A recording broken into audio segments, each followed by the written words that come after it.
Libya में मसीहियों को इस्लामी शिद्दत पसंद ग्रोहों और जराइम पेशा ग्रोहों से अगवा, जबरी मशक्कत, जिनसी गुलामी और तावान के लिए अगवा जैसे खतरात का सामना है। खास तौर पर वो मसीही जो तारिकीन वतन की हिरासती मराकज़ में यूरोप जाने की कोशिश कर रहे होते हैं, उन्हें निशाना बनाया जाता है। दाइश ने तकरीबन 30 मसीहियों को कत्ल कर दिया था, जिनमें से 15 को सर कलम किया गया और 15 को गोली मार दी गई। तबलीग करने के जुर्म में 6 मसीहियों को सजाए मौत सुनाई गई।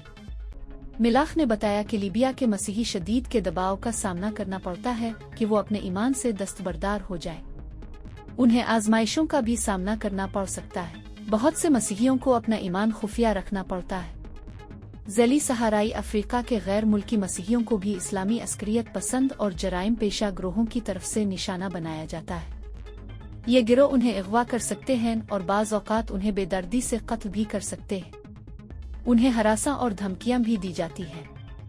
मसीही औरतें को घर में नज़रबंद किया, जिनसी तशद्दुद का निशाना बनाया, जबरी शादी कराई जाती है या यहाँ तक कि गैरत के नाम पर कत्ल भी किया जा सकता है। तारिकीन वतन मसीही ख्वातीन को भी अगवा और इंसानी स्मगलिंग का खतरा रहता है, खास तौर पर हिरासती मराकज़ में।